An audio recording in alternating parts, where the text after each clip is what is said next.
Hey, what's going on, everybody? It's Alex, and I'm coming at you with a deck profile today about my Topo lock deck.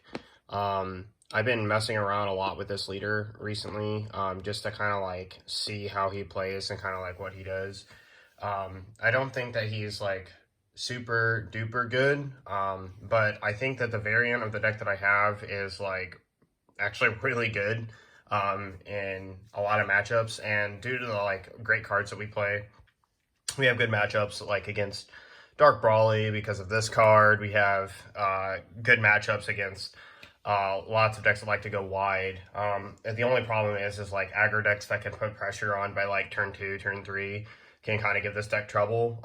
They give you cards, and like another big weakness of the deck is hand advantage, which is something that we'll talk about because this variant of this deck is designed to play it like as many cards as possible on both players' turns. So like one on my turn, one on your turn, one on my turn, one on your turn, and I'll kind of explain that as I get into the list. So we got our Topo leader here.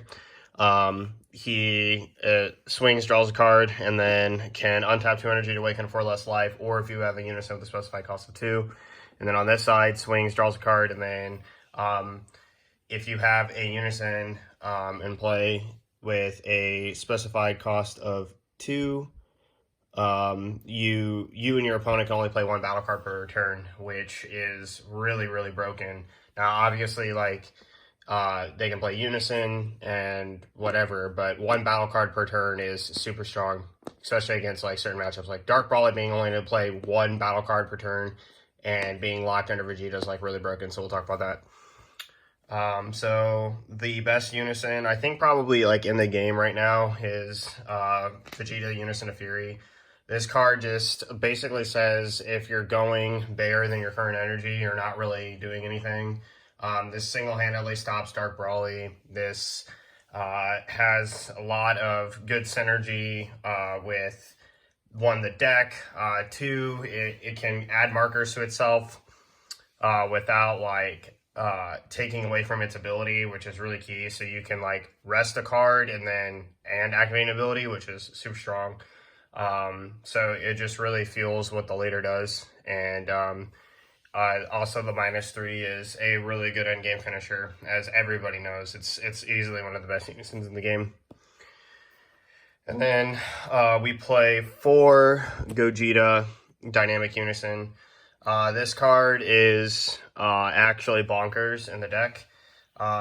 It has a ability that says during your opponent's turn, if all of your energy is in rest mode, your leader gets plus 5,000, which is really good. And then when your opponent activates an extra card, you can add a marker to this card. You can also +1 this.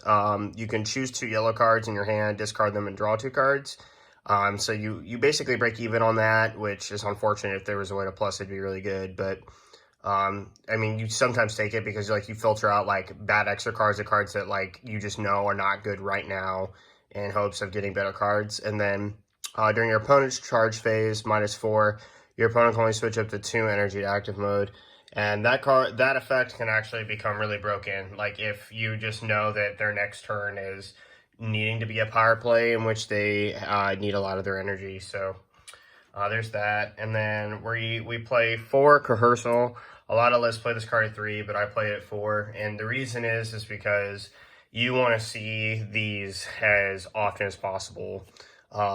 It's really imperative that you do. So what he does is you look at top 5, search a unison with specified cost of 2, add it to your hand, or a U11 card. And then when it's rested, so like with Vegeta, you can rest it. You can switch from your opponent's cards to rest mode, which actually comes in with a card that we'll talk about later. Then we play 4 Vegeta Prideful Transformation. This card is actually insane in this deck. This is probably one of the best cards of the deck, if not like the best card, because if you have a unison with 2 or more markers in it, you can play this counterplay from your hand for free. When it comes into play, you play this card, and then you choose your opponent's card that was played, and then it's placed in rest mode, and it's also a blocker, which means like you can protect your unison with it. You can protect your unison from the card they play. You can protect it from the leader or unison swing as well. And it's also just natural defense for the deck. Like, absolutely broken card. Easily one of the best. Next, we play 4 of the nastiest card in the deck.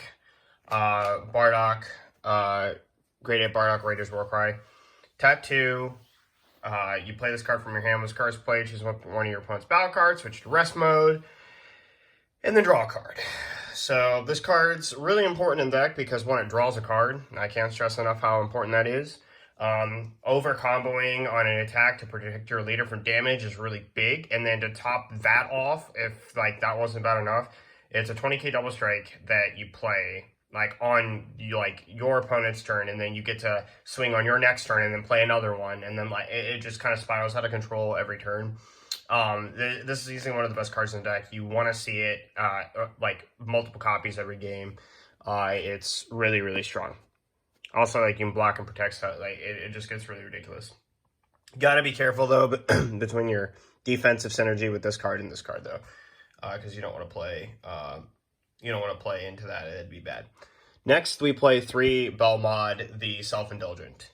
This card is actually nuts, because if you think about it, it is basically 3 more Bardock, except for it is a counterplay or a negate. Both of which, they play it, but the counterplay is you get to play the card in rest mode, you just don't draw. So, like, the card's nuts. It's also 20k pressure, which one you need to either put on pressure on other cards, you need help putting pressure on the leader. This card, it actually serves a really big purpose. You played it 4 if you didn't play 3 of the next card. And again, it's just really important that you play cards that allow you to also play on your opponent's turn. Because this way, you don't go wide easily, obviously, because you're under your own lock, but this allows you to go wider faster. So Belmod's really good for helping with that. And then we have 3 Mutaito, Skillless Age. This card is really good. I'm going to bring it up to the camera so you guys can see it. So it's counterplay. You can activate it from your hand. When this card is play this card from your hand. When this card is played, if it is your opponent's turn, you place this card in its owner's drop area. If you do, choose one of your opponent's battle cards with an energy cost greater than its energy cost, ignoring barrier, switch to rest mode, and that battle card cannot be switched to active mode until the start of your next turn. So the counterplay just says play the card, and then the auto triggers. So I believe, if I understand that correctly, it gets around Cell Zeno. So if they play Zeno, you counterplay Deflect. Deflect doesn't matter here because you play the counterplay, just plays a card, then it's played, and then its auto goes pending and triggers, and then Cell's on the board, and then it just gets switched to rest mode. So that's super good. I like that card a lot. And then next, we have kind of like a Frieza chilled package.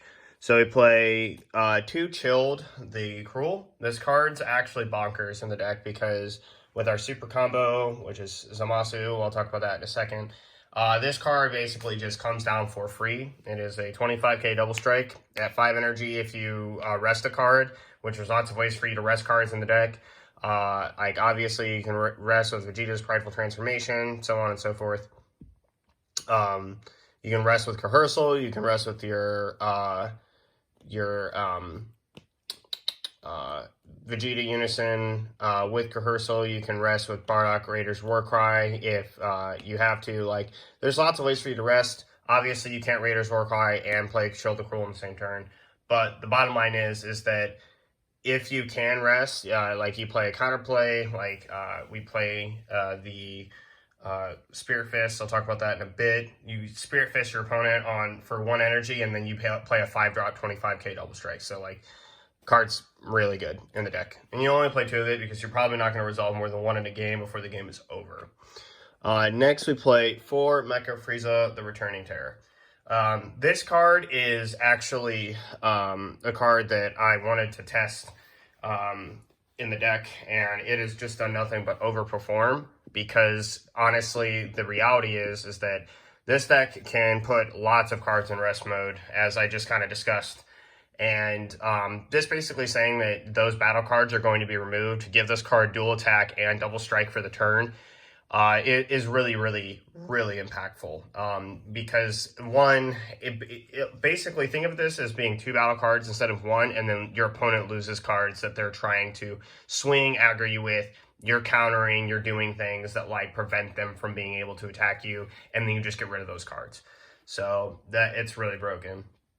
And then we got our Frieza Divine Transformation. We play one of this card. Frieza Divine Transformation's a really, really good card, but unfortunately you don't want to resolve multiples of them in a game, because it just basically means like you're tapping out, and there's probably just other better cards you can play. But as a one-of card that like comes in, blows everything up, it's great. It's a blocker, it has deflect, it blows up all of your opponent's rested cards. It basically just overperforms when it's played. The problem is that, again, you want to be able to do things on your opponent's turn as well. And so tapping out for this is not necessarily always the best thing to do, especially when you might be getting rid of one or two cards, or you might need to only get rid of one or two cards, and this card would serve its purpose. So we play a 3-1 split of this for the Friezas, and I think that it works out really fine for the deck.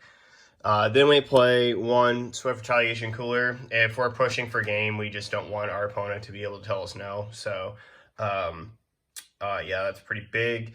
And then we play two Dispo. I'm going to slide this stuff over here. We play two Dispo. This card, basically, if you don't have a battle card and you have a Unison with a specified cost of 2 in play, you can play this card for free from your hand. Now, this is really broken if you didn't have Rehearsal for a turn 1 play. So if you don't have Rehearsal for a turn 1 play, but you do eventually get a Unison, what you do is you can kind of like cheat playing 2 battle cards.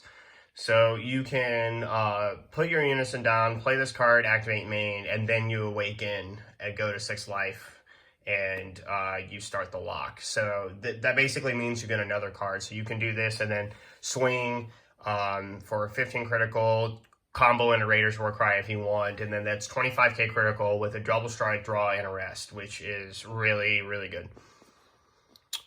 And then for our super combo, we play 4 Zamasu Sacred Disbelief. This card is bonkers, busted, stupid, dumb. It is probably the best super combo in the game right now. For blue and yellow, just having access to this card just basically tells your opponent no. And again, if your board somehow is wide, Zamasu just coming in and saying, yeah, well, it's all rested, have fun. Like, that's pretty good. So really, really think this card's great. It overperforms. It also lets us aggro down cards that need to be aggroed down. If your opponent's not attacking with a specific card and that card's like flooding you and it doesn't have barrier, tapping it down to be able to get to it's really nice. And then for the extra cards, before we get to our secret rare, we play 4 Tyrannical Blow. This card is like another MVP. It's like almost right in line with this card. So for starters, if you have open energy and Tyrannical Blow, like you just Tyrannical Blow them, and then like whatever else is coming down after, or if it's necessary, you can play Vegeta Prideful Transformation. This card, just being able to be played in this deck is really nice because it basically means that if your opponent's engine's going to get aggro and going right away, you don't have to worry about that. Tyrannical Blow just says no. So, yeah, there's lots of cards that you can hit with this that just basically, also think of it this way. If you're under the lock and you play a card 3 or less, right, and I Tyrannical Blow it, you just played a skillless card. Like, you tap 3 energy, you tap 2 energy, you tap 1 energy, right? You get your 1 card for the turn and it's negated. Like, that card's just, it's really, really broken in the deck.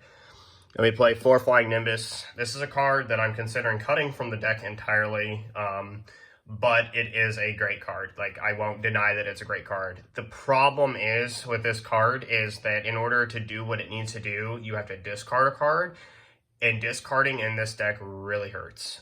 Just because your leader's #1 weakness is it does not generate hand advantage. Like, hand control can take this deck probably out back and slap it a few times. Like, it's got a really tough hand control matchup. But like, bottom line is like Nimbus basically plays into that. Like, it also says that like your game state has evolved beyond what your leader's restrictions were attempting to do against your opponent. So it makes sense.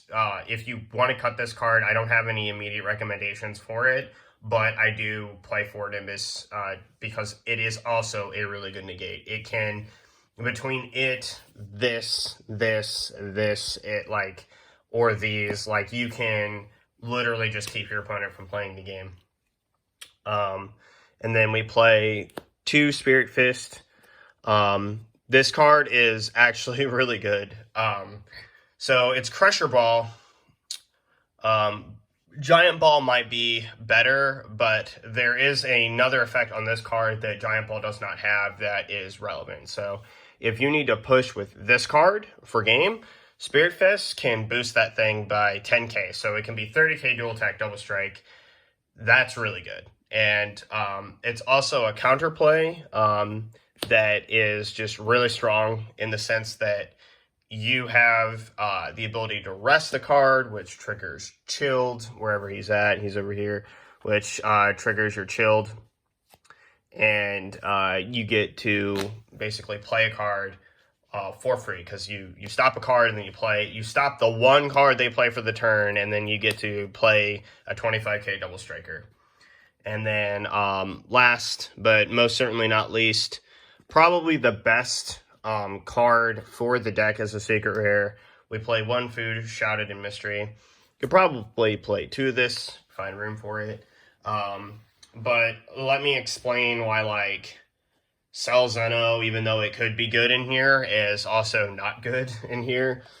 And other secret rares that just might not get the job done. I could easily see Kai being a good card in here, but there's something that like the deck lacks, right? And it just lacks a end game finisher that also like the deck doesn't do anything overtly broken to your opponent.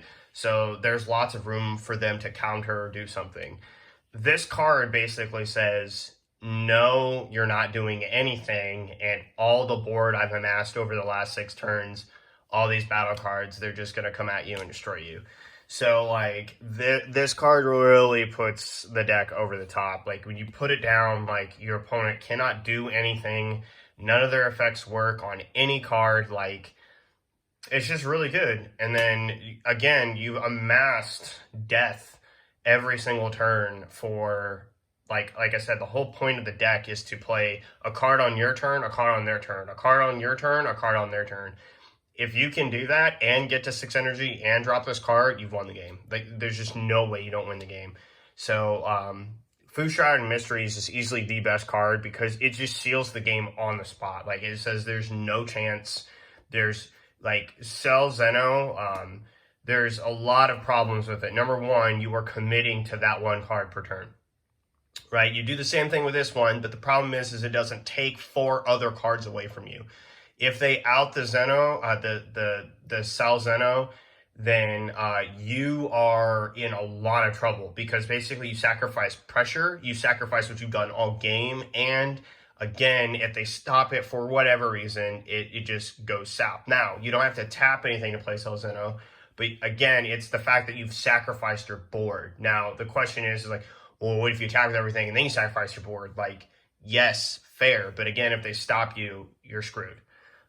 This card just basically outright says you've won the game, right? Whereas everything else, like if this resolves like Cold Bloodlust pending, right? Or something else pending, you just win the game. Whereas everything else, it's like, meh. Right? Like, I mean, Kai can't stop it. Baby Hat Jack can't stop it. None of, like, no negate in the game. Like, nothing's working right now.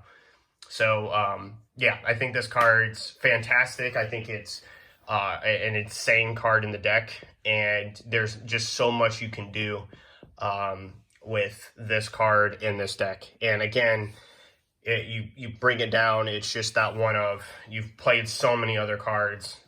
So, yeah. That is my Toppo deck profile, guys. I hope you enjoy it. I've had a lot of fun testing, revamping this deck. I look forward to taking it to my locals, and I will let you guys know if I get a top finish with it. So until next time, I will see you guys later. This is Alex signing off.